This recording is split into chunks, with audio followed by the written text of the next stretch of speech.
Fourth semester mechanical diploma का एक और सब्जेक्ट है, इंपॉर्टेंट सब्जेक्ट है, थर्मल इंजीनियरिंग सेकंड। और इस सब्जेक्ट में भी बहुत सारे स्टूडेंट फेल हो जाते हैं।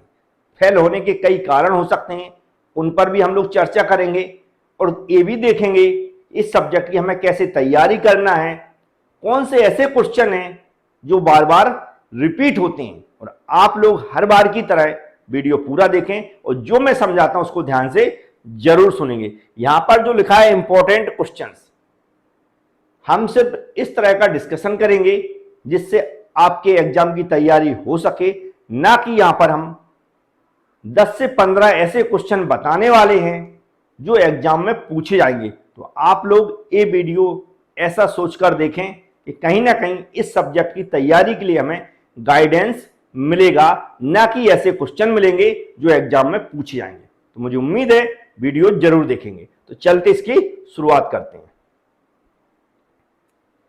तो यहां पर देख सकते हैं यूनिट पहली है, 2 भागों में इसको डिवाइड किया गया है। और ये आप पहले से सोच लें कि जो डिप्लोमा इंजीनियरिंग है, वो जो 4th सेमेस्टर है, उसका सिलेबस बहुत ज्यादा है। सिलेबस बहुत ज्यादा है, आप लोगों ने देखा होगा। उनमें से कैसे क्वेश्चन पूछे जाते हैं ये हम लोग पहली यूनिट के देखेंगे। 2 भाग हैं पहली यूनिट में। पहला आप देखेंगे गैस टरबाइन और दूसरा देखेंगे जेट प्रोपल्सन। 2 भाग हैं, अच्छे से सभी ने सिलेबस देखा हुआ है और दोनों भागों से क्वेश्चन पूछे जाते हैं।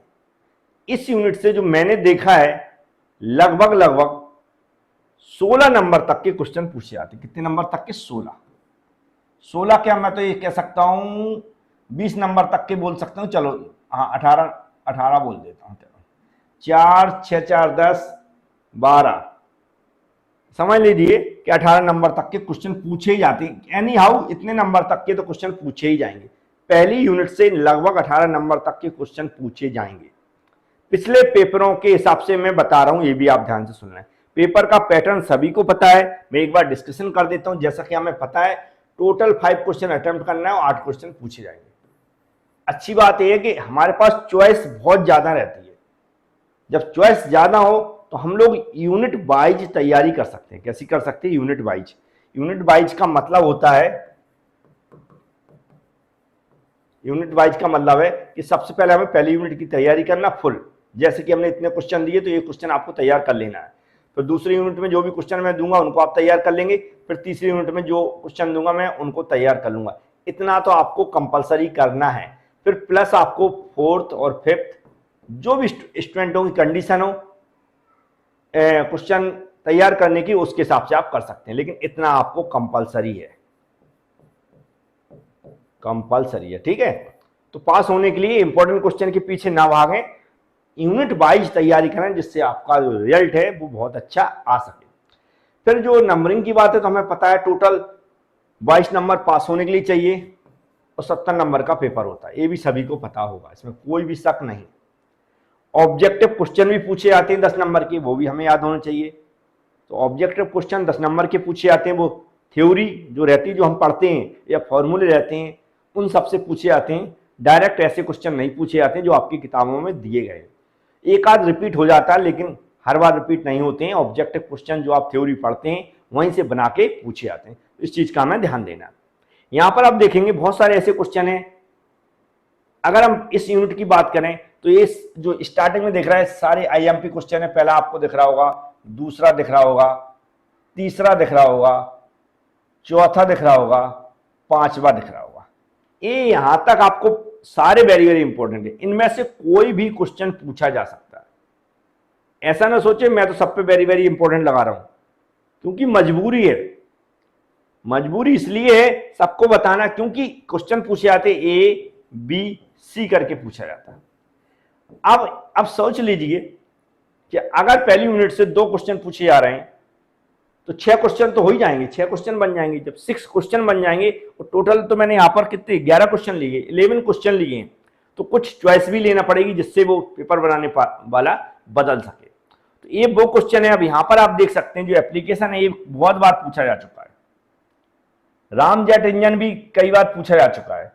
ये डिफरेंस बिटवीन हो सकता कम पूछा गया हो लेकिन फिर भी पूछा जा सकता है। रॉकेट इंपल्सन का है जो हमारा प्रोपल्सन, ये भी कई बार पूछा जा चुका है। वर्किंग ऑफ टरबाइन और रामजेट टरबाइन भी पूछा जा सकता है। अब एक आध क्वेश्चन बचता है तो ये भी आपको तैयार कर लेना है। मेरा हमेशा कहने का मतलब है जो भी क्वेश्चन मैं लेकर आता हूं यूनिट वाइज वो आपको पढ़ लेना है। अगर सारे क्वेश्चन पढ़ लिए तो आपके 18 नंबर तक के क्वेश्चन कवर हो जाएंगे। वो पास होने के लिए चाहिए 22 नंबर। इसलिए मैं कहता हूं कि आप सारी यूनिट से कुछ कुछ क्वेश्चन आपको तैयार नहीं करना है, एक यूनिट के पूरे क्वेश्चन तैयार करना है, जिससे उस यूनिट से कुछ ना छूटे और आप बहुत अच्छे से पास हो सकें, नंबर अच्छे आ सकें। तो पहली यूनिट में आप देख सकते हैं, पहला था ब्रेटन साइकिल है जो हमारी एयर साइकिल है हमारी, फिर हमारा दूसरा है क्लोज साइकिल है गैस टरबाइन की, फिर हमारा ओपन गैस टरबाइन की साइकिल है। ये बहुत सिंपल है, जो मैंने वर्किंग समझाई वहां पर आप देख सकते हैं। फिर गैस टरबाइन का जो डिफरेंस होते हैं ओवर हमारा स्टीम टरबाइन और हमारा आईसी इंजन, ये भी बहुत बार रिपीट होते हैं। फिर जो हमारा एप्लीकेशन है जेट प्रोपल्सन और रॉकेट प्रोपल्सन, ये भी कई बार रिपीट हुआ है। राम जेट को हमें विथ डायग्राम समझाना है। और जो हमारा डिफरेंस होता है जेट प्रोपल्सन रॉकेट, इन पर भी क्वेश्चन पूछे जाते हैं। जो हमारा टर्बो जेट इंजन और राम जेट इंजन, इन पर इस पर तो पूछा गया लेकिन इस पर अभी नहीं पूछा गया, हो सकता है इस बार इस पर पूछा जाए, तो इसलिए हमें इसको भी अच्छे से अभी तैयार कर लेना। हो सकता है इस बार इसका चांस आ जाए कि इसको पूछ लिया जाए। तो समझ में आ गया होगा कि ये क्वेश्चन तैयार करना क्यों जरूरी है। सबसे अच्छी बात है कि इस यूनिट से न्यूमेरिकल क्वेश्चन नहीं पूछे जाते। न्यूमेरिकल क्वेश्चन नहीं पूछे जाएंगे तो थ्योरी आप अच्छे से तैयार कर सकते हैं। और थ्योरी याद रखें, लिख कर आए, मन से लिख कर ना आए, पढ़ के जाएं और डायग्राम बनाएं प्रॉपर और उस डायग्राम को एक्सप्लेन करना सीखें। मैंने बहुत अच्छे से समझाया है, आप यूट्यूब पर भी वीडियो देख सकते हैं और हमारी एप्लीकेशन में भी आप चेक कर सकते हैं। यदि आपने क्यूबी नहीं खरीदी, अभी बहुत सारे स्टूडेंटों ने क्यूबी नहीं खरीदी, खरीदने जा रहे हैं, तो हम जानते हैं क्यूबी आप जो खरीदेंगे उससे कम कीमत में मैं कह सकता हूं 599 रुपए में, सिर्फ इतने रुपए में मैं आपको वीडियो प्लस जो हमारे पीडीएफ नोट्स होते हैं ये आपको एप्लीकेशन के थ्रू, किसके थ्रू, एप्लीकेशन के थ्रू आपको जो पूरा कोर्स है वो प्रोवाइड करा रहा हूं सिर्फ 599 में। आपको कोई प्रॉब्लम है या कोई डाउट है, कुछ पूछना चाहते हैं तो हमारा नंबर भी रहता है, इस पर भी आप कांटेक्ट कर सकते हैं। तो इसको सेव कर लें अच्छे से एबी क्लासेस के नाम से। और जो एप्लीकेशन है वो है, उसकी लिंक डिस्क्रिप्शन बॉक्स में दी गई है। डिस्क्रिप्शन बॉक्स में जो लिंक दी गई है एबी क्लास एप्लीकेशन की, उसको डाउनलोड कर लें और उसकी प्रोसेस में या किसी भी चीज़ में प्रॉब्लम आ रही है तो आप हमसे कॉन्टैक्ट कर सकते हैं, बात करते हैं। क्योंकि आप क्यूबी खरीदेंगे तो भी लगभग इससे तो ज़्यादा की 5 क्यूबी आएंगी, या फिर फिजिक्स से, मैकेनिक्स से, लेटर एंट्री वालों का, तो वहाँ पर भी आपको इससे ज़्यादा पे करना पड़ेगा। अब है प्रॉपर्टीज ऑफ स्टीम। इसमें सबसे इंपॉर्टेंट क्या, न्यूमेरिकल बार बार पूछा जाता है। इस यूनिट के अंदर न्यूमेरिकल पूछा ही जाता, मैंने हर बार हर पेपर में देखा है। न्यूमेरिकल क्वेश्चन है, जैसा स्टीम लिखा तो स्टीम टेबल पर आधारित है। स्टीम टेबल समझते हो, स्टीम टेबल का यूज नहीं किया हुआ है तो आप लोग देख सकते हैं वीडियो के माध्यम से, जो भी मैं बनाता रहता हूं, न्यूमेरिकल क्वेश्चन समझाता रहता हूं, स्टीम टेबल से कैसे हम लोग वैल्यू निकालते हैं एंथैल्पी की, है ना। तो ये सबसे पहले जो पहला क्वेश्चन है वेरी वेरी आईएमपी माना जाता है, क्योंकि यहां पर जो डेफिनेशन दी गई है, जो डेफिनेशन दी गई है सबकी सब हमें याद करना, सारी की सारी डेफिनेशन हमें याद करना है। मोलियर चार्ट बनाने को आता है, उसमें जो प्रोसेस है वो भी हमें याद करना है। फिर हमारा तीसरा क्वेश्चन है separating, throttling, combined separating and throttling, calorimeter. ये तीनों के तीनों जो क्वेश्चन है वो बिल्कुल हमें याद ही करना है।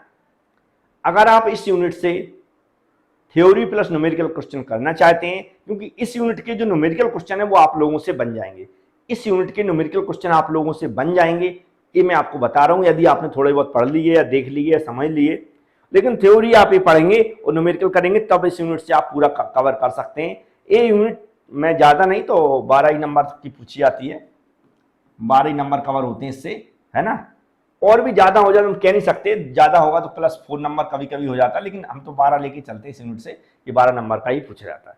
तो ये जो मैंने टॉपिक आपको दिखाए हैं, ये टॉपिक हमें तैयार करना ही है यदि सेकेंड यूनिट में आपको एंट्री करना है। न्यूमेरिकल क्वेश्चन करके जाए, क्योंकि पूछा ही जाएगा, नहीं तो थ्योरी अटेम्प्ट हो जाएगी। और भी बहुत सारे स्टूडेंट ऐसे हैं जो सिर्फ बाउंड्री पास होना चाहते हैं, कैसे भी पास हो जाए।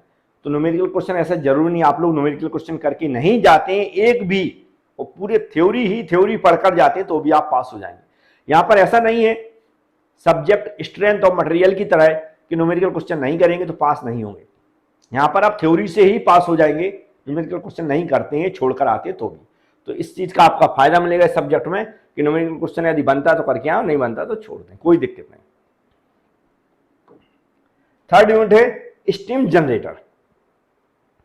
इस यूनिट से न्यूमेरिकल क्वेश्चन अगर आता भी है तो आपसे नहीं बनेगा, कंसेप्ट बेसिस होता तो छोड़ दें, सीधा मेरा कहना। लेकिन थ्योरी इतनी पूछी जाती है, 12 नंबर की आराम से थ्योरी फंसेगी। अगर न्यूमेरिकल छोड़ देते हैं फिर भी 12 से 14 नंबर की, 12 प्लस 2 और मान लेता हूं, टोटल 14 मान लेते हैं, 14 नंबर तक के क्वेश्चन थ्योरी के बता रहा हूं, न्यूमेरिकल छोड़कर आपके बड़े आसानी से फंसेंगे। बहुत सिंपल यूनिट है क्योंकि बड़ी इंपॉर्टेंट भी है, बॉयलर पर आधारित है, जिसमें नॉर्मली हमें पता होना चाहिए कि बॉयलर क्या होता है और कितने टाइप्स के होते हैं, उनका क्लासिफिकेशन समझाइए। ये वेरी वेरी इंपॉर्टेंट क्वेश्चन है। फायर ट्यूब है, वाटर ट्यूब, बॉयलर है, हमेशा ही पूछा जाता है, बार बार रिपीट होता है। एलिमेंट बॉयलर हो गया और बैकवर्ड और जो हमारा कॉकरोच, तीनों के तीनों बॉयलर पढ़ के ही जाना है। अगर चाहते हैं आप कि एक बॉयलर फंस जाए, कोई एक बॉयलर फंस जाए तो तीनों के तीनों पढ़ के जाना पड़ेगा। कोई भी पूछ देते हैं, कैसा भी पूछ देते हैं, उनकी मर्जी है। फिर हमारी क्या है, बॉयलर की माउंटिंग्स भी पढ़ना है, कुछ हमारी एक्सेसरीज है ये भी पढ़ना है, और हमारे नेचुरल फोर्स है इंड्यूस्ड जो ड्राफ्ट हैं या ड्राफ्टिंग सिस्टम है वो भी हमें पढ़ना है। 8 के 8 क्वेश्चन हमें कवर करना है। यदि आप इस यूनिट को कवर करना चाहते हैं, मैंने बहुत सारे फालतू क्वेश्चन नहीं लिए हैं, लेकिन एक क्वेश्चन यदि आप करके नहीं जाते हैं तो कहीं ना कहीं मिस करेंगे कि कोई ना कोई क्वेश्चन छूट गया। जैसे कि 3 क्वेश्चन आ रहे हैं, अगर एक क्वेश्चन के अंदर ABC करके, तो उसमें आपको एक हो सकता है 3 में से एक ही फंसेगा, या फिर हो सकता है 2 फंस जाएं, लेकिन तीनों नहीं फंसेंगे। यदि सभी क्वेश्चन आप तैयार करेंगे तो जो ABC करके जो ऑप्शन होते हैं, जो क्वेश्चन पूछे जाते हैं, वो सब फंसने की आशा है, जिससे आपका जो हमने 12 या 14 नंबर के क्वेश्चन है वो आपके कवर हो जाएंगे। नहीं तो होगा कि अब मान लो आपका एक ही क्वेश्चन फंसा, 2 नहीं फंसे, तो क्या 2 नंबर का या फिर 4 नंबर का कवर कर पाएंगे? क्वेश्चन 2, 4, 6 में ऐसे डिवाइड होते हैं, और हो सकता है अगर आपने इसमें कुछ छोड़ दिया तो ये जो तीनों पैटर्न है ये कवर नहीं कर पाएंगे। ये कवर करने के लिए हमें सभी क्वेश्चन तैयार करना पड़ेंगे, तभी आपका कुछ हो सकता है अच्छे नंबरों का। पास होने वाले स्टूडेंटों के लिए कोई दिक्कत नहीं, थ्योरी जितनी हो सके उतनी करके जाए, पास हो जाएंगे, इतनी बड़ी प्रॉब्लम नहीं। लेकिन डायग्राम बनाना ना भूलें। यहां पर देखिए स्टीम नोजल, अगर कोई यूनिट छोड़ना चाहते हैं, स्टीम नोजल में प्रॉब्लम क्या है कि थ्योरी भी कुछ डिफिकल्ट है। अगर नॉर्मली आपसे स्टीम नोजल क्या होता है उसकी क्लासिफिकेशन पूछा जाता है तो बन जाएंगे, बहुत सारे स्टूडेंटों से बन जाएगा। यहां तक कि जो हमारा स्टीम जेट जो इंजेक्टर है, स्टीम जेट, ये भी क्वेश्चन सभी से बन जाता है, ये भी बन जाता है, और फैक्टर से भी बन जाएंगे, ये भी बन जाएंगे, ये तीनों क्वेश्चन सभी से बन जाएंगे। क्रिटिकल प्रेशर रेशो भी थोड़ा सा पढ़ लेंगे तो हो सकता बन जाएगा, है ना। अब यहां से 5वां 6वां जो आपको नंबर दिख रहा है, या और भी क्वेश्चन इससे बन सकते हैं, वो कई बार नहीं बनते, बहुत सारी प्रॉब्लम होती है, या इतनी हमारी तैयारी नहीं हो पाती है, बहुत सारे डेरिवेशन है ना, या कुछ कंसेप्ट बेसिस है तो वो नहीं हो पाता। अगर इस यूनिट में ये 4 क्वेश्चन आप तैयार करके इनमें से फंसता तो आपसे बन जाएंगे। बकाया न्यूमेरिकल भी आपसे नहीं बनेंगे, और इसका जो इसकी नॉर्मल थ्योरी पूछी जाती तो बन जाएगा, लेकिन डेरिवेशन इसका पूछा जाता, क्योंकि 5वें नंबर का जो क्वेश्चन उसमें डेरिवेशन है पूछा जाता तो नहीं बनेगा। तो सोच समझ के कम से कम 4 क्वेश्चन तैयार कर लें, कई बार इमरजेंसी के लिए काम आती है, क्योंकि क्वेश्चन तो हमारे पास 8 हैं। इसकी टेंशन न लें कि हम इस यूनिट में कुछ टॉपिक छोड़ रहे हैं, क्वेश्चन हमारे पास 8 रहते, चॉइस बहुत है, तो एक आध यूनिट में कुछ कम करते तो भी चल जाएगा। तो हमने बता दी इस यूनिट में कैसे तैयारी करना, कितना कर सकते आप अच्छे समझ लें, क्योंकि न्यूमेरिकल क्वेश्चन नहीं बनते, बड़ी मुश्किल होता है। आप लोगों के लिए बहुत मुश्किल है, जहां पर स्टूडेंट ये सोच रहे हैं कि हमें कुछ क्वेश्चन दे दो पास हो जाए, तो उस स्थिति में आप सोच सकते हैं कि कंसेप्ट बेसिस न्यूमेरिकल कैसे बनेंगे। अब है स्टीम टरबाइन में, यहाँ पर इसको आप बहुत अच्छे से तैयार कर सकते हैं, स्टीम टरबाइन को बहुत अच्छे से तैयार कर सकते हैं, क्योंकि यहाँ पर आपको न्यूमेरिकल क्वेश्चन मिलेंगे नहीं मिलेंगे इसकी गारंटी नहीं है, लेकिन थ्योरी आपको इतनी मिलेगी, लगभग कवर करेगी 16 नंबर, 16 नंबर तक कवर करेगी। 16 नहीं करते तो हम तो 14 तो मान के चलते हैं, ठीक है। 16 या 14 नंबर के क्वेश्चन कवर करेगी। थ्योरी की बात कर रहा हूँ, सिर्फ थ्योरी की, इसलिए मैं कह रहा हूँ इसको अच्छे से तैयार कर लेंगे। थ्योरी में देखें तो कम से कम इतने क्वेश्चन तैयार करना पड़ेंगे अगर आप वो नंबर चाहते हैं। नॉर्मली बहुत बार पूछा गया कि स्टीम टरबाइन को एक्सप्लेन करिए और इसको क्लासिफिकेशन करिए। ये दो बार क्वेश्चन 3 बार रिपीट हो चुका है। पहला ही क्वेश्चन, एक क्वेश्चन कई बार रिपीट हो चुका है, difference between impulse and reaction turbine. अब याद रखें, एक कई बार रिपीट हो चुका है डिफरेंस, लेकिन हो सकता है वो पर्टिकुलर इंपल्स टरबाइन पर क्वेश्चन पूछ ले या पर्टिकुलर रिएक्शन टरबाइन पर क्वेश्चन पूछ ले। तो हमें दोनों को सेपरेट भी तैयार कर लेना है। ये तो पूछने वाले के ऊपर डिपेंड करता है कैसा पूछता है। फिर हमारी जो पार्सन्स रिएक्शन टर्बाइन हो गया, डी लेवल, ये दोनों के दोनों हमें याद करना, किसी भी हाल में कोई ना कोई एक पूछा जाता है। वेलोसिटी कंपाउंडिंग या प्रेशर कंपाउंड में से एक कोई एक पूछा जाएगा, इसलिए दोनों को तैयार करके जाना पड़ेगा, कोई एक पूछ लिया है। थ्रॉटलिंग गवर्नर, जो हमारी गवर्निंग है, याद रखें गवर्निंग है, उनमें से जो हमारी यहाँ पर थ्रॉटल बाईपास और नोजल कंट्रोल गवर्निंग, इनमें से कोई भी एक पूछी जा सकती है। डायरेक्ट लिखा आता है थ्रॉटलिंग गवर्निंग समझाइए, तो उसमें से आप जो भी आपको याद हो वो एक अच्छा डायग्राम बना के समझा सकते हैं। न्यूमेरिकल इसमें अगर हैं तो मिस कर दें, छोड़ दें, ये न्यूमेरिकल छोड़कर आए या अभी छोड़कर जाएं, जो आपसे बनेगा वो मैं आपको बिल्कुल क्लियर बता देता हूं। अगर 100 स्टूडेंट एग्जाम दे रहे हैं तो उसमें से 1 या 2 स्टूडेंट ऐसे होंगे जो न्यूमेरिकल की तैयारी करके जा रहे होंगे या उनसे बनेंगे, मतलब पेपर में आने के बाद भी की भी मैं गारंटी दे रहा हूं बनेंगे, है ना। इसलिए मैं बोलता हूं कि 100 में से 2 रेशो चल रहा है, मतलब 2 student maximum numerical question attempt करेंगे या तैयारी करके जाएंगे। मैं तो ये भी बोलूं तैयारी करके भी 2 से 3 स्टूडेंट जाएंगे, क्योंकि इनका करेक्ट जो न्यूमेरिकल कहां से पूछ जाएंगे, कौन सी बुक से पूछ जाएंगे, कुछ भी पता नहीं चलता, है ना। इसलिए मैं कह रहा हूं कि आप अच्छे सॉलिड तैयारी करके, जैसे मैंने बताया है, जो भी क्वेश्चन यहाँ पर मैंने दिए उनको आप तैयारी कर लें। यदि आपको लग रहा है इनका सोल्यूशन नहीं है, क्यों भी खरीदेंगे उसमें नहीं मिलेगा, मैं बहुत सारे टॉपिक नहीं मिलेंगे और आप परेशान होंगे, पैसा भी खर्च हो जाएगा। इससे अच्छा तो आप एप्लीकेशन के थ्रू जो भी वीडियो के थ्रू मैंने समझाया है, डाटा जो भी टॉपिक समझाया उनको एक बार अच्छे से वीडियो देख लें, एक बार थ्योरी पढ़ लें। आपके पास समय है, इतना है कि आप अच्छे से फिर से अभी भी तैयारी कर सकते हैं। तो मुझे उम्मीद है जो भी मैंने यहाँ पर समझाया वो आपको समझ में आ गया होगा। वीडियो को लाइक जरूर कर दें और दोस्तों में शेयर कर दें। Thank you.